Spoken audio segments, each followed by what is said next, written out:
Hey, dog people. If you're a dog trainer or dog business owner and you want to start using Instagram to market your business, but you're overwhelmed at how involved the professional side of social media is, I have a brand new free Instagram launch guide. This guide is going to take you from content consumer to content creator in just 7 days. You can download the guide at www.freedbytraining.com/launch. In this 32-page ebook, I'm going to walk you through the essential things you need to do when starting an Instagram account for your dog business, like setup, branding, creating a posting schedule, and more. There's a simple 7-day checklist included and exclusive tips from top Instagram professionals. Get an actual strategy and a clear plan to start your new dog biz Instagram account completely free. Go to www.freedbytraining.com/launch to download your copy, or click the link in the show notes. Welcome to Dog Training Bytes, the show where canine professionals share their key takeaways, big aha moments, and hardest lessons learned from working with dogs. I'm Mattison, certified dog trainer and behavior consultant, and dogs are my life. Every day I get to coach guardians and other trainers into a deeper understanding of canine behavior. But let's face it, sometimes dog training really bites. And that's okay, because when it does, we learn a lot.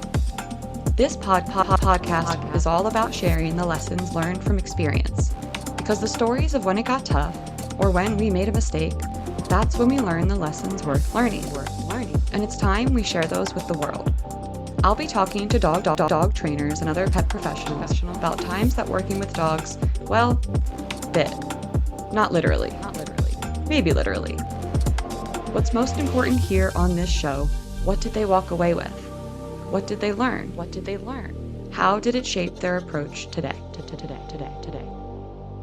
Welcome to Dog Training Bytes, the show where pet professionals share their personal lessons that you won't find in any textbook. Today, I'm speaking with someone who I've known for quite a while now and was lucky enough to get to spend a few hours together last fall, Lauren Sisak. Lauren is a certified professional dog trainer with advanced certifications such as Puppy Start Right Instructor via the Karen Pryor Academy and Michael Shikashio's Aggression in Dogs Master Course. Her business, Sit, Stay, Stella, provides training, sitting, and boarding with a dash of, and I quote, spunk and sass, adding a playful spark to every moment, which I can personally attest to witnessing that.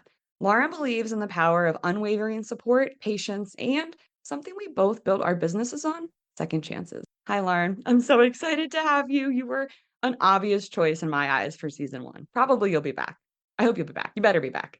That was an excellent introduction. I mean, I know that we're great friends, but it's just, it really means a lot to be on your show, and always really great to support a fellow colleague and friend. And I just love you. Oh, I love you too, friend. Okay, so I know her, but I don't know her. Like, I feel like I know her, but I want you to tell the dog people out there about Mrs. Stella. Oh, yes. Everyone feels like they know Stella, but she's kind of an enigma. Keeps a tight circle, which same. Well, actually, that's old now. Expanding. You honestly, you were busy that day that you visited in New York, but you could have met her I'm her in type. honestly, and now I know your husband could have met her, but I didn't know that at the time. That's how quickly this is all. Wow, she is doing amazing. Oh, I know. I adopted Stella at about 6 months after I lost my senior dog, Sammy, and I did not know that she was a Catahoula Leopard Bully mix, and I would not have adopted one in New York City. What a combo. She gave me a run for my money. I pinched a nerve in my shoulder. I cried every night, and when I say every night, I mean probably like every hour on the hour. She had severe isolation distress, horrible on leash. She was awful, honestly. And then her behavior escalated into fear aggression around 7 to 8 months. And I just really felt out of my element. I got her on behavior meds. We started working with a trainer And then through that process, I had to become an amateur trainer myself. Yeah. And I actually really wanted a break for my dog. So I got it in my head that I was going to dog sit all these other perfect dogs that obviously existed out there. And every single dog that I sat, from the first to the next and the next and the next one, was a challenging, big feelings dog. Right. Right. Of The course. perfect dog is a myth, but Right. Exactly. And so my friend Stephanie, who's also in the Dogstagram community, she would send me clients and she'd be like, Lauren, I promise this one's going to be an easy dog. And sure enough, it never is. never is. And then I figured out, hey, I'm not so bad at this. I kind of got a thing for difficult dogs because of Mhm. Stella, Mhm. and I'm not so bad at this training thing either. So I decided, I'm only going to sit for difficult dogs because there's a void in the Yeah.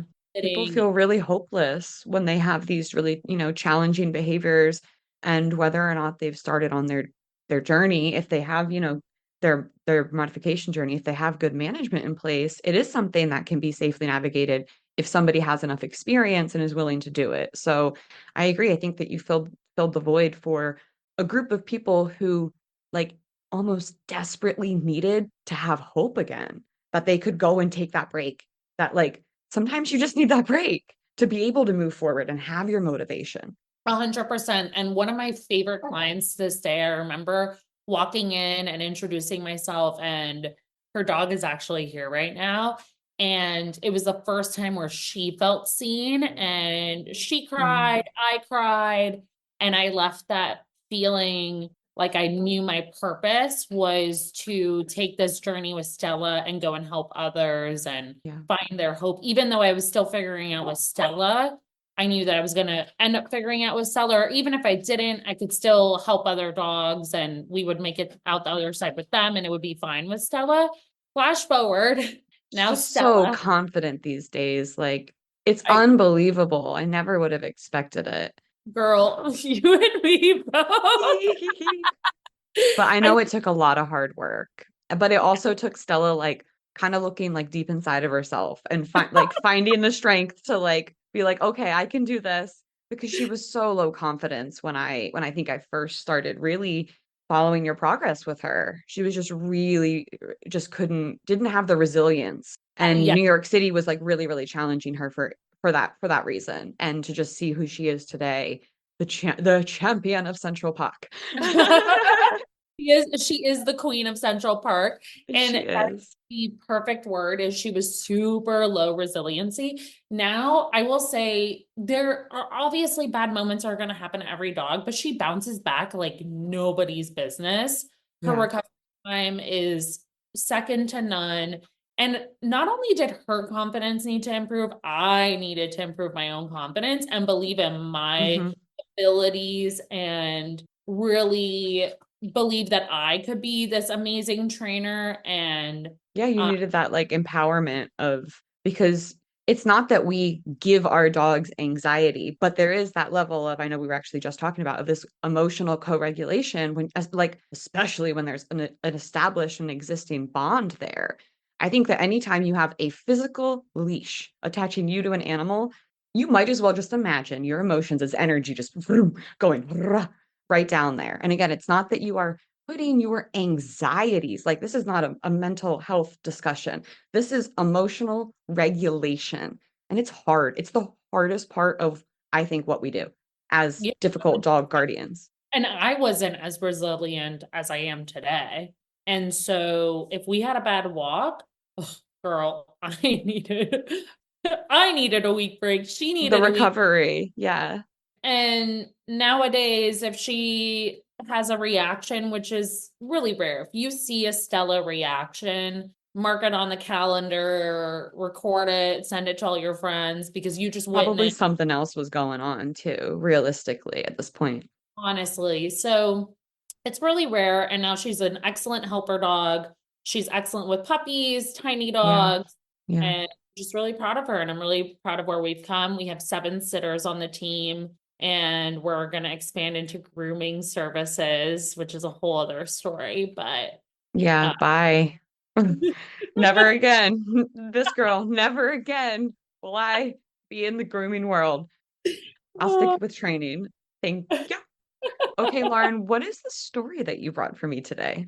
Little Miss Raisin. And when I say Little Miss Raisin, she's not little at all. She's She's like like medium. Yeah, she's like a medium girl. And it's so funny that I don't think you've ever told me about Raisin. You were thinking that you had. I think I just know her from your social media being on my feed and the fact that I love dogs that are named after food. So as soon as you said, well, I talk about Raisin, boom, I had the picture. I'm like, yeah, okay, I know who Raisin is. Cute little face. Yeah, and the funniest part too is that her mom is a child dietitian and or nutritionist. I'm gonna probably butcher this, Sari, so fix it on social media if I butcher what you do. But anyway, Raisin came to me super low food drive, lunging at dogs, lots of big feelings outside, could not eat outside. She also would have a lot of over arousal indoors, humping and nipping at the kids. She also I would think this pee. is really important because this is something that I see a lot from folks who have already tried training and they're just not seeing the engagement in food and they're saying, well, okay, then that means that rewards-based training doesn't work. And so that's why I think this is really important because it's really easy to be trying something and have it not be working and just assume, okay, well, then this can't work for me or doesn't work at all or whatever the assumption is. So oh, I'm really excited to get into this. I think that, oh, okay, keep going. And so I definitely had food drive cases before, but I will say that at that point, Raisin was my biggest challenge because she would take food indoors sometimes, but not always. And she couldn't catch. So, that's one of our common strategies. She wouldn't necessarily go and chase food. She didn't really go for a lot of foods with gusto in general. We also had some suspected food allergies. Mm-hmm. There was a lot going on. We didn't know if she was How were itching. those allergies? Yeah, I was going to ask, how are they manifesting? Was it like skin irritation or was it GI upset or She a had little bit of both? she had GI upset and she was also nipping herself a lot and licking a lot. Mm, Could okay. also be anxiety, right? So there was Yeah. a lot of overlap in symptoms and a lot of open-ended questions where it's like, is it this? Could it be that? Is the peeing medical or is it, And or it's hard to know where to start because none of these things occur in a vacuum, right? So do we set the training aside and focus on like an allergy elimination diet for like it's hard to know where to start. So I am curious to hear where like what was step one? is the worst part. They had already done a Oh man. in diets. And Yeah. so they were kind of at the end of the road with elimination diets. And you know that the tests that you can perform aren't They're really, limited. they're right. So there's just they've run every test under the sun for her bladder and they can't find anything medically wrong with her bladder. Yeah. So that means that there's a behavioral component, right? Hmm. And that is something that when you walk into a home, there's plenty of priorities and you kind of have to sift through it and say, okay, which one is the most pressing, right, Mattison? Yeah, you Where could have a list of 12 behaviors. I've had that happen of 12 behaviors that I want to work on. Okay, well, we cannot work on 12 behaviors. Or maybe no, we cannot work on anything until we do this one thing, which often food drive and food motivation is that sort of like limiting factor when you have any other behaviors. yeah. Oh, and then the other thing too was so we have this pee issue, but she also doesn't want to go outside and she also doesn't want you to put on the harness. So Hmm. taking her out more isn't working. She's not enjoying going outside, but then when she's outside, she doesn't want to come inside. So it was just you It's weren't winning confusing. at Yeah. any angle. She was also chewing up a bunch of stuff. So clearly there's an unmet need, but I'm working to figure out all these components and If she was chewing and shredding things, then they came to the right place to oh, find ways oh, to meet those needs. oh, did they? And today, Raisin is the trash enrichment prince. She I can't be love it. because there's only one queen, and that is Miss Estela. Yes. Okay.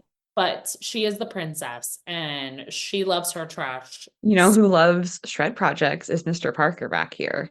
He does many bags of food within a box, and that box is normally like closed, and he really has to shred through the box to get to the bags.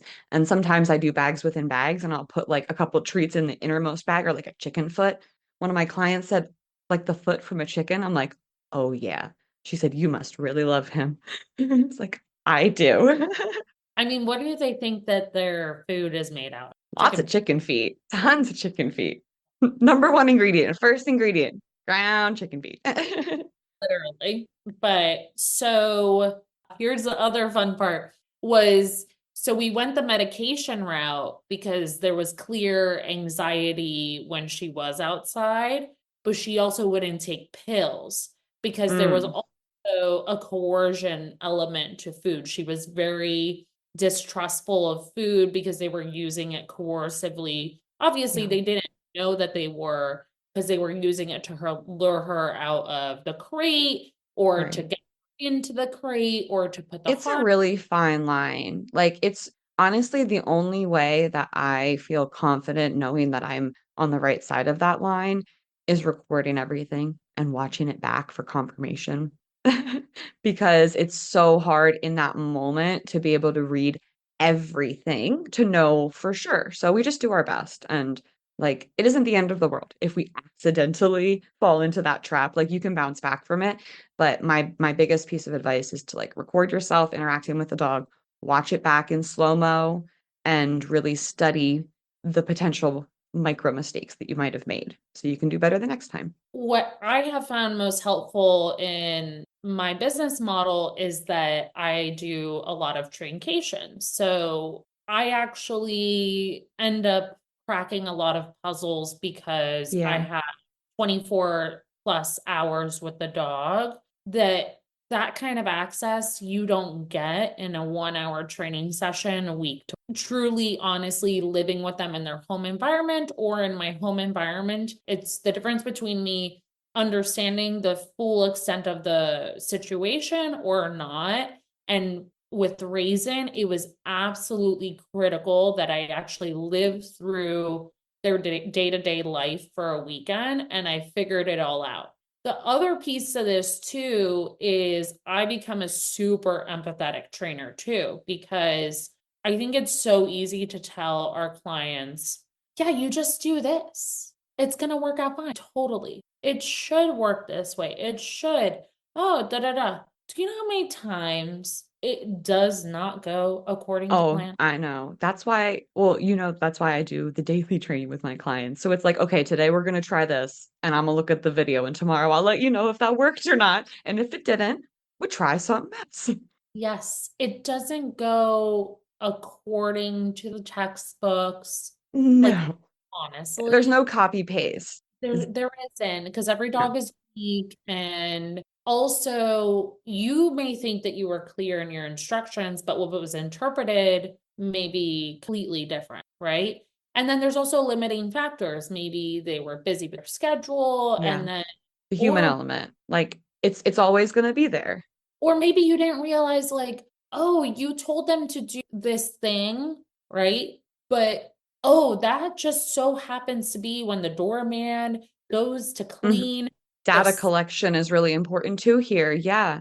Having systems to collect the data to find the patterns. right. And that to the client, they may not have thought that that detail was critical, but then you're Why there, would they think it's connected? Why would they ever think it's connected? right? And then you're We're there and you're trained to look for it.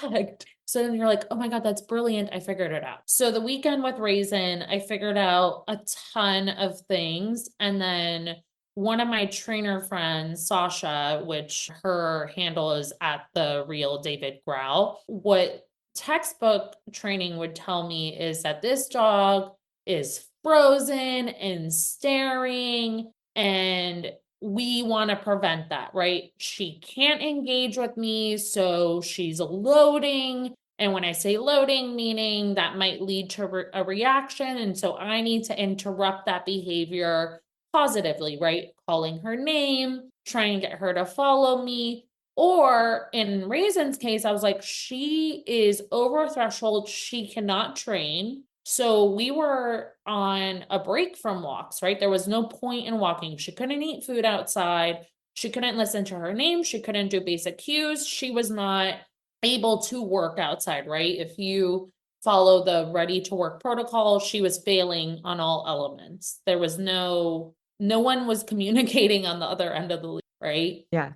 But then it was like, wait a second, what if there's a function to her staring? Right. What if the staring isn't actually a, What if there's something deeper, something different going on here? You had to get real curious. and what if there's actually a need to it? Because you look at her and sometimes the staring would lead to a lunge. But if we're being honest, 98% of the time it didn't, right? So then the staring bad, right? And then she would actually just settle and just watch the world pass. Yeah. She just needed time. She just needed time. It sounds like learning to have to take a step back and get curious and dig into, could this be something different? It sounds like that not only changed the way that you look at potential loading behaviors, it sounds like that also influenced your business model because it opened you up to, wow, I needed this level, this depth of experience with them to get to this point. 100%.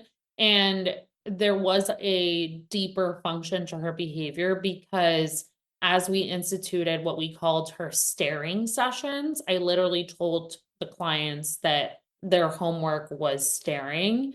We found that an unmet need was met and there was less destruction, no more pottying. There was another link with the potting, but we had found that earlier with the kids, and she was more willing to go outside. We also changed the harness and we also changed how we put on the harness. So there were other parts to this, but she actually looked forward to going outside. And then she would eat, but it wasn't necessary because the behavior itself was self-reinforcing. So Right. it was That's like, what she needed, was just to observe right, safely. be really creative with what my reinforcers are.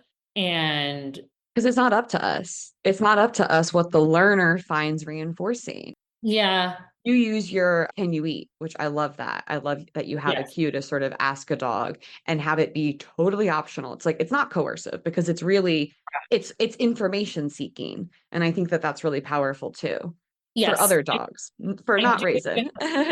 absolutely. I do it with all dogs, Stella included, because I definitely did poison food with Stella because who doesn't poison food at one point in their training Yeah. journey? Yeah. But I ask all dogs, can you eat? And I have a 2-question limit and then I move on. And then once the environment changes, I do that. But I will say now food drive cases are my favorite. Love that. And honestly, it really has changed my entire perspective on how people end up switching to compulsion training because I can so easily see how a The dog who, frustration that would lead to that. Yeah.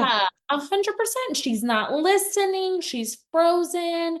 It's super frustrating, but then you can just see how like and also people feel the need to want to do something with their hands, right? You're not exchanging anything, so what are you doing? She's just staring, really? That's the whole bit, right? And that's, I think, where we can fall into that trap of food being really coercive, of being so desperate to create these new positive associations that we put a little bit too much pressure. So I think that pressure in training always exists and can be really, really a bad thing and can be a really valuable thing and communicate really effectively.